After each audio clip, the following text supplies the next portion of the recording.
You're listening to WorkWire, sponsored by Career Club and SHRM. Career Club has a range of services aimed at job seekers with an empathetic approach. Whether you are a job seeker yourself, know someone who is in job search, or an HR professional looking to bring a more empathetic approach to transitioning employees, check out career.club. If you are an HR professional seeking to enhance your skills, subscribe to SHRM and explore their extensive resources. Visit shrm.org. That's shrm.org. Welcome, everybody. This is Bob Goodwin with Career Club, and welcome to another episode of The WorkWire, where I'm joined by my good friend, the president and CEO of SHRM, Johnny C. Taylor Jr. Johnny, welcome. How are you? I'm doing well, man. A little under the weather, but I'm good. Excited to talk with you and your audience today.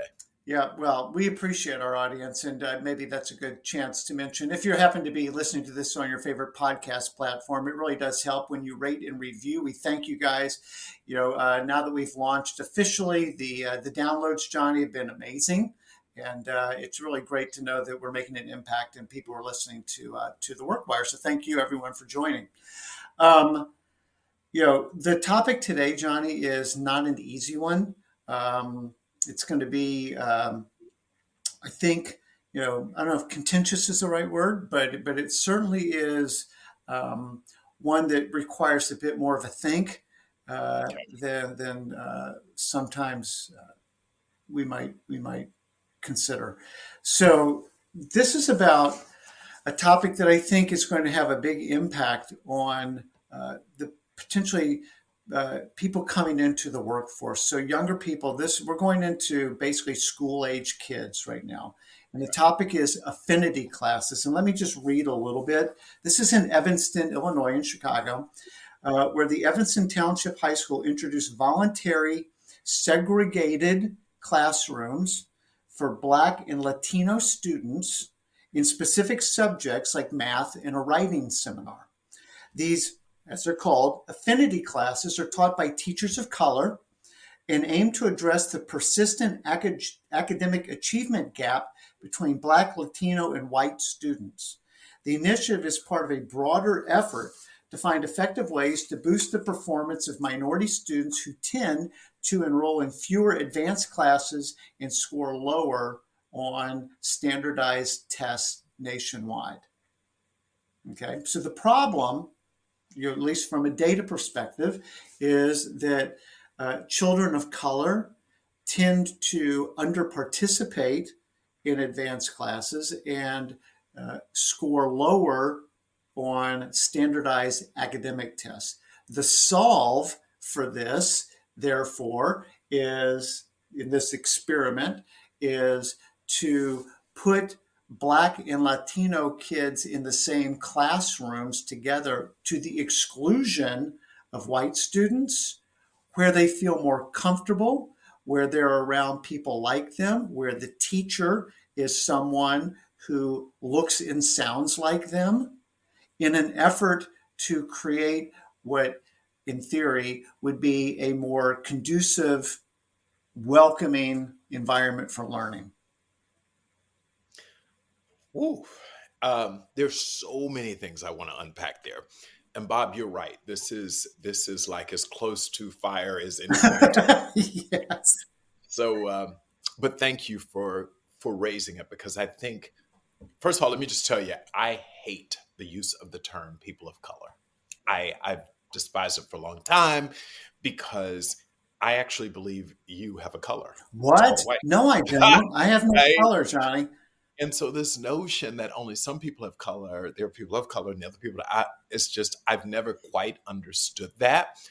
But whatever, right? The whole construct around it's just bizarre to me. But there are so many, first, let me start with, I understand at some level that what we're trying to do is remove the barriers that we think are leading to these disparities.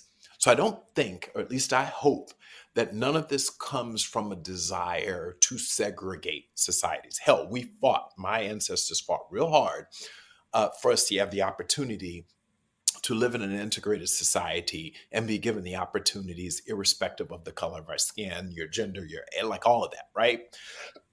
So I'm going to start from a place of good intention. And that is that these folks have said the data shows us that these children who come from underrepresented groups, much better term than people of color to me, but these children who come from historically underrepresented groups are not performing as well on math and writing or English scores. Got it. And so they are testing to see what are the barriers to them uh, achieving like the rest of the majority community.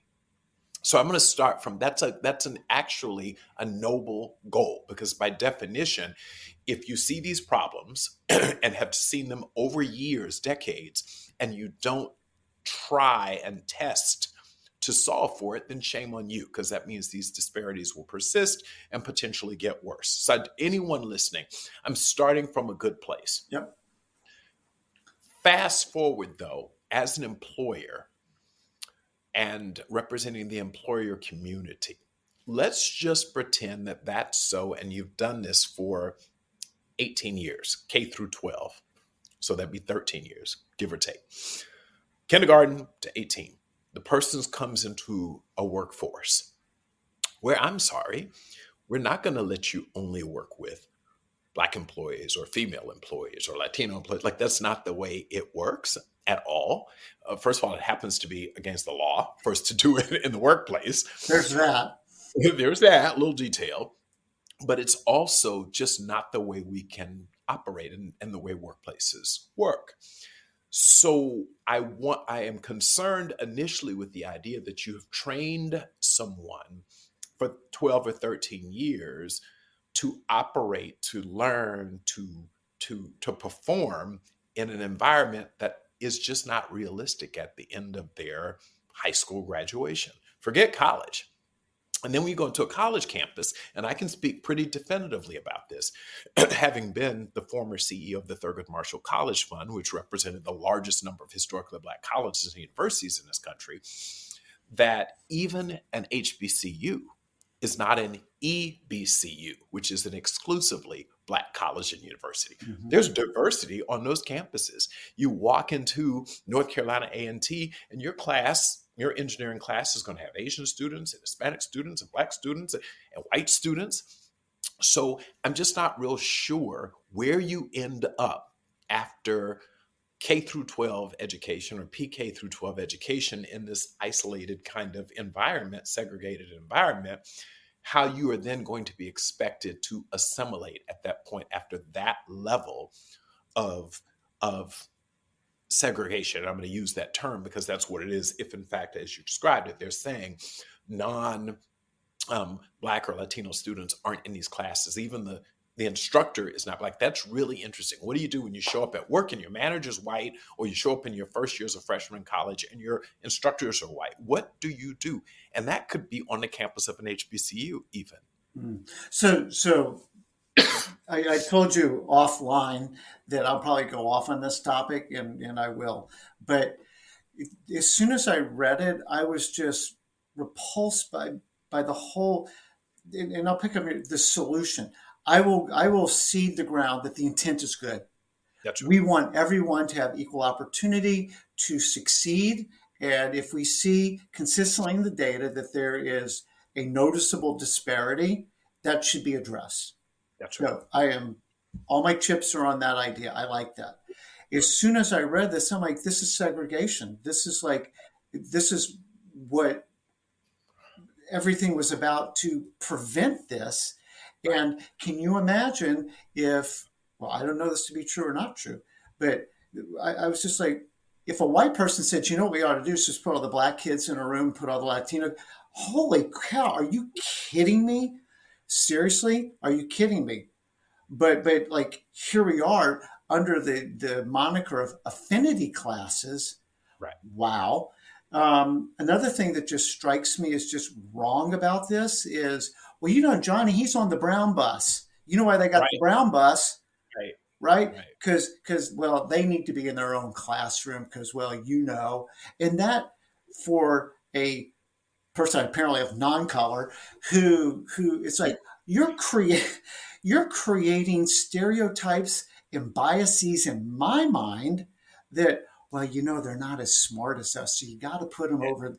What? Are you freaking kidding me? Who would knowingly sign up for that program?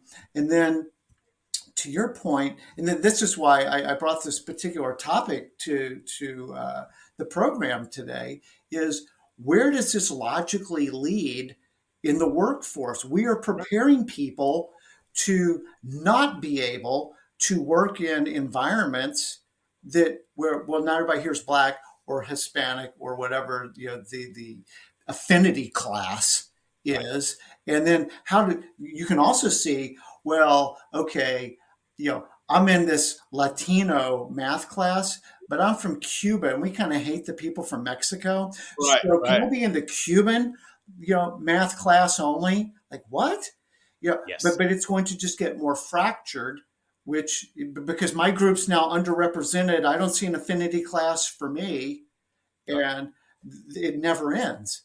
And we talk about DEI, and I'm like, yeah, this is a DEI initiative 100%. Divide, Yeah. exclude, and isolate. It's horrible. I think this is like the worst idea I've ever heard.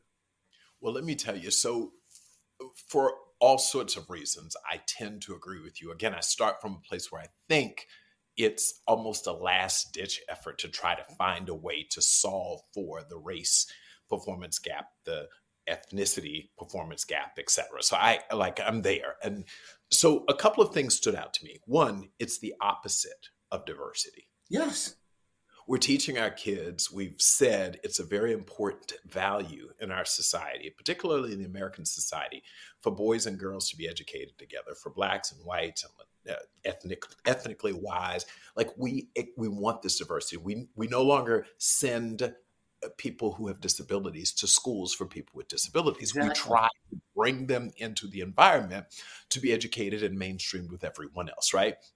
So it just feels like, to your point, all of the diversity, because I think our diversity is our strength. And if we make decisions and we learn to perform in a diverse environment, the outcome should be significantly better. I fundamentally believe that. Does that mean it's easier? No, because you've heard me say time and time again, it's probably much more efficient and easier to have a group who have the same set of experiences, backgrounds, et cetera, together to make decisions, because you can do it efficiently. They all know each other. There's no time but I don't think that yields the best result Correct. over time. So one, it feels like it's counter everything we've said. We've worked hard. We've made it against the law to segregate in neighborhoods, for example, right? We said we wouldn't do that. And now we essentially are going to begin to institutionalize that in K through 12 education. I don't think that's a good idea. Number two, and perhaps more concerning, is we always think about the advantages of the underrepresented community being together in this context and how they will learn better, they will do better, et cetera. I think there's huge learnings when you bring underrepresented folks into a majority environment for the majority children. They should learn to interact with people who are different than they are. But if you've segregated them, you are robbing these children and these children of getting to know people. And this is the biggest point for me, is I've learned this early in my college days. And it is stuck with me throughout my career. Your network oftentimes becomes your net worth. And so here's the deal. If I was in a school and Bill Gates, Elon Musk, go down the list, were in my school, right, guys? Johnny's the black guy. I'm in the other classroom. We're in the same school, but they want me to be in math class with people who look just like me. I have no opportunity to build relationships, build my network with people in my school, because we are in the same school, but we're in different classrooms. That disadvantages me. It doesn't advantage me. It disadvantages me. And I fundamentally believe that while, again, as well intended as I think this is, many of my best friends are people that I met in a segregated school system, and I mean, integrated, I should say, school system in Broward County, Florida. They look different than me. Socioeconomic status, race, by the way, there are all sorts of different forms of diversity. And because I knew them and they knew me, we've been able to grow and help each other through our careers. How sad of a reality if I didn't get to build meaningful relationships. And some might be saying, I can hear the audience saying, well, they could do it in the cafeteria, or they could do it here, or they could do it on the playground. No, no, no. I'm saying learning together, which is the equivalent of working together once they Yes. become adults. That happens in the classroom setting.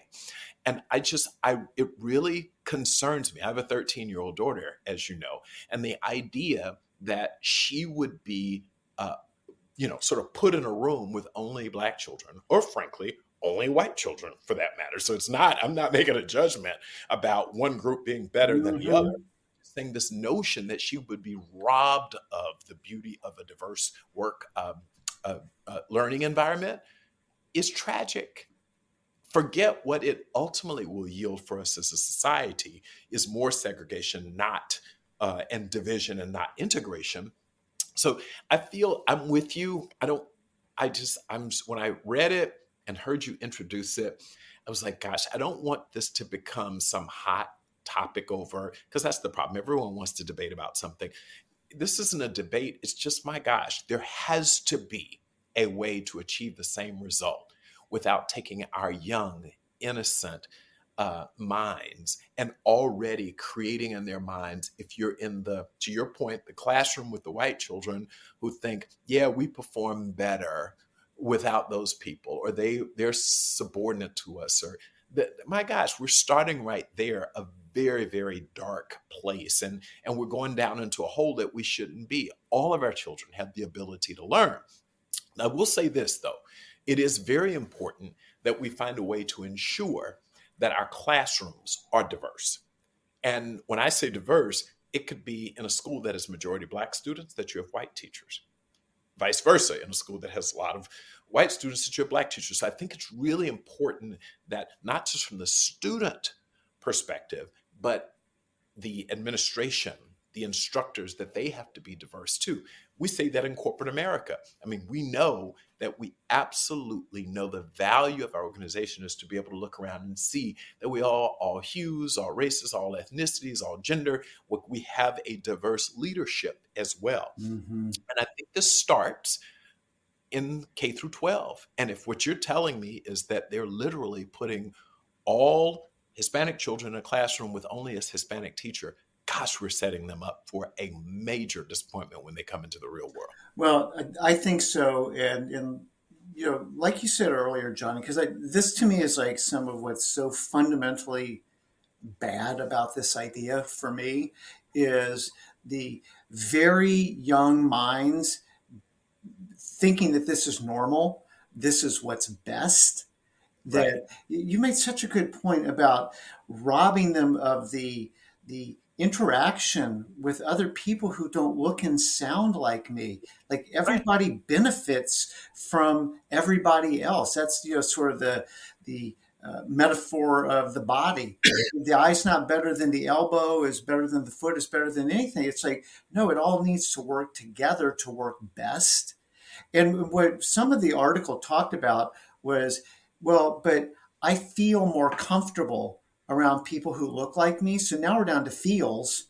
I just feel more comfortable. Well, you know what? I feel more comfortable, not being around people who don't look like me. Well, Wow. listen, my goal is to make you feel comfortable around everyone. And that is the point. So in the short term, you not feeling very comfortable is maybe okay. No, not is maybe. It is okay. Because my ultimate goal is for you to be comfortable around anyone. Now, clearly, we have friends who we are closer with than others. Hell, even within a family, I have some people I don't right?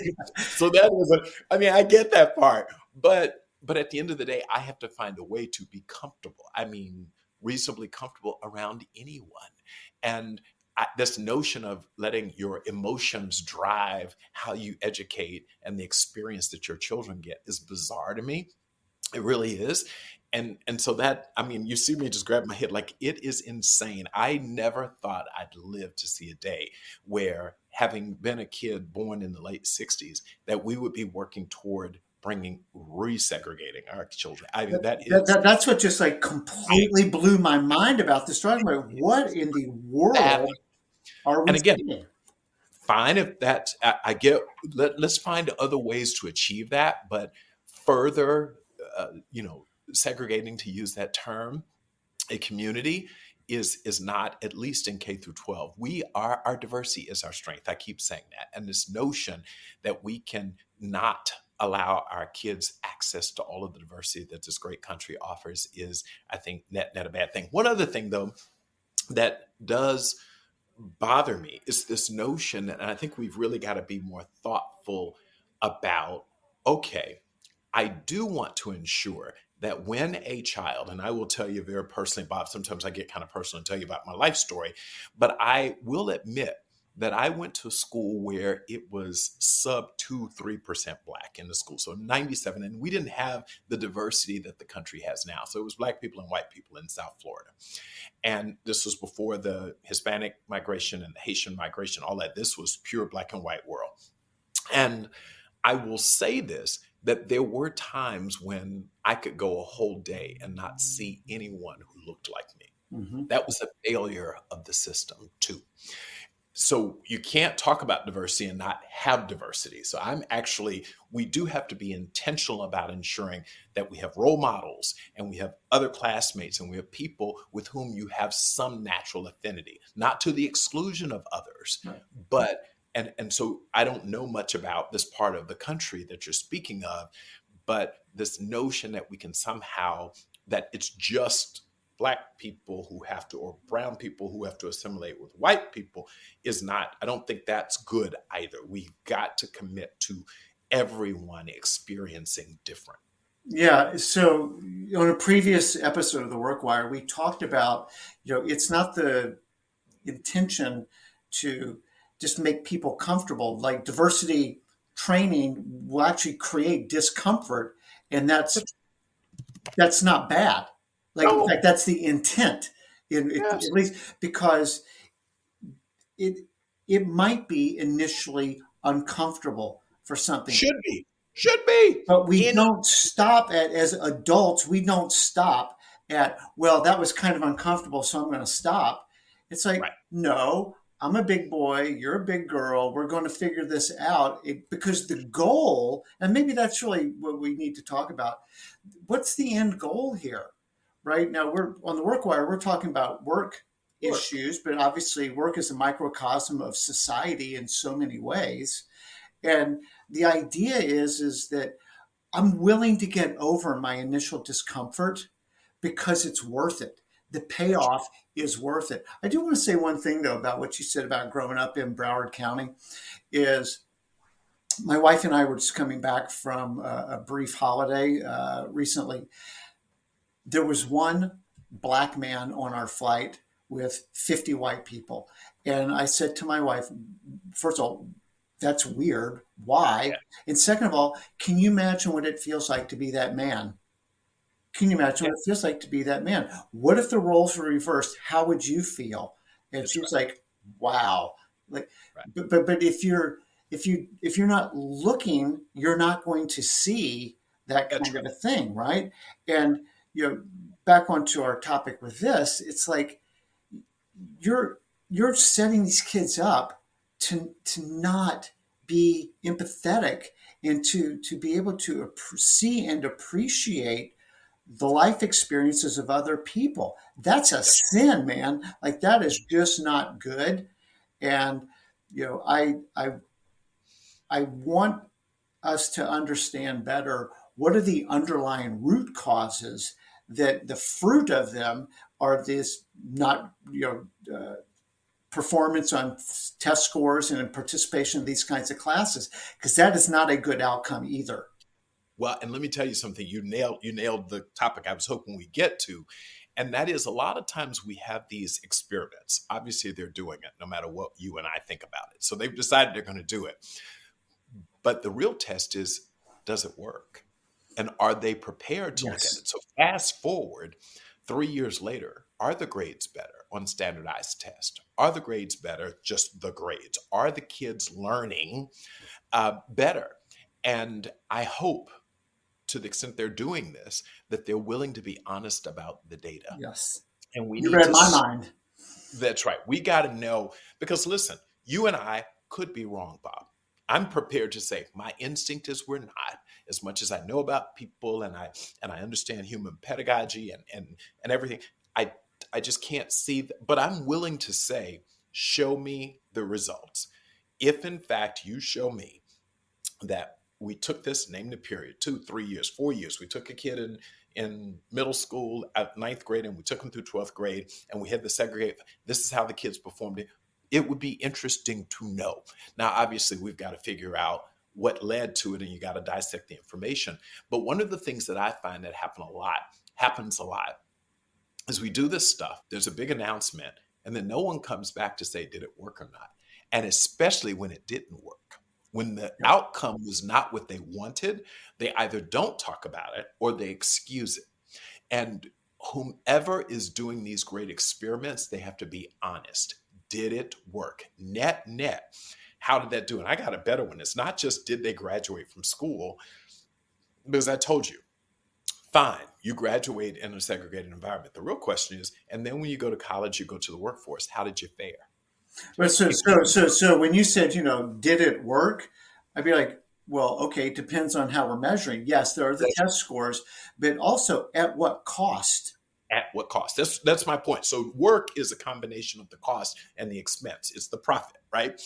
And so that's the big question is, and that's what we'll know. So if that kid completes that school system with a 4.0 and a great SAT score, goes on to a non-diverse, rather a diverse Yeah. college campus and fails miserably, literally goes through all sorts of mental anguish and illness. And we know that we have a mental wellness problem in our country right now, ultimately drops out or is so miserable they do some self-harm, Right. then it didn't work. It did not, because that person was not prepared, which I think K through 12 education is supposed to do, is to prepare you to a life afterwards, right?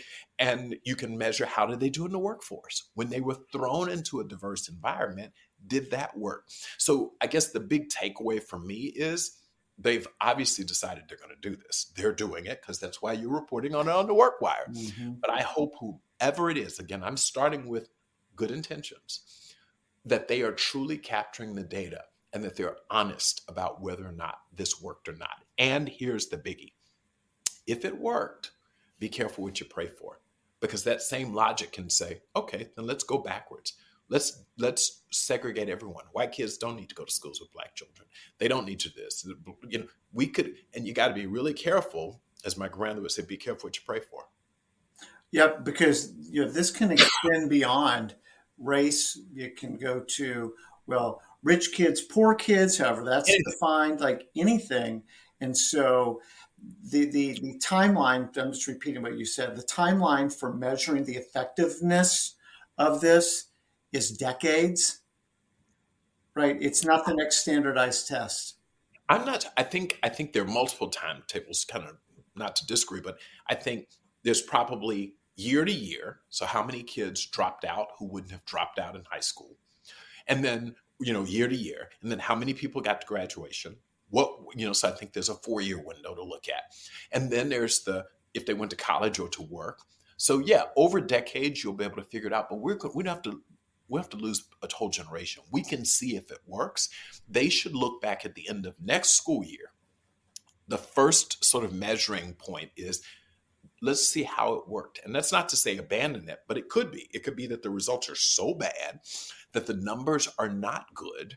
The kids are not they're not because remember with children, that year that you're testing, they're losing potentially, and you can never catch up. Right? If the kid is falling behind and we know this from COVID, right? The COVID era, that when certain kids were out of school for a year, 2 years, they will never catch up with the rest of their colleagues who had tutors and schools, etc. So we're testing with some of the most vulnerable people in our society, And I don't think that's particularly a good idea. I have to agree with you. Well, Johnny, we will have to keep an eye on this one. This is a very I'm gonna watch. interesting topic, and I think that, you know, ultimately these folks are going to be in the workforce, Yep, and are they going to be as successful as they could have been, should have been? that's right. So we will keep an eye on this one, Johnny. As always, it's a tough topic. There are no simple answers, but we have to explore them. People need to talk about them. And we will continue to be vigilant in looking for things that are in the news, in society, that are impacting today's workforce and the future of work as well. So thank I you. can't think of a better person to do it with than you, Come Bob. Seriously. on. No, I no. mean this. Thank you for tackling this. There are a lot of folks who would dare not touch this conversation. The fact that you and I could, and it makes me happy. It's why I do this. I'm not making a gazillion dollars from you, but I don't make any money. But I love doing this because this is what we've got to prepare our society. You said it's not just about work; it's the broader society. So thank you for this conversation. Well, thank you, Johnny. And thank you, everybody who's taken the time out of your day to listen to this on your favorite podcast platform or on YouTube. Please rate and review. It really, really does help. Johnny, it's a privilege to be your friend. It's a privilege to do the Work Wire with you. And I hope you feel better soon. Thank you much. Okay, bless all. Thank you. Happy holidays. Happy holidays to everyone. Check out career.club for personalized help with your job search. Visit shrm.org to become part of the largest human resources organization worldwide.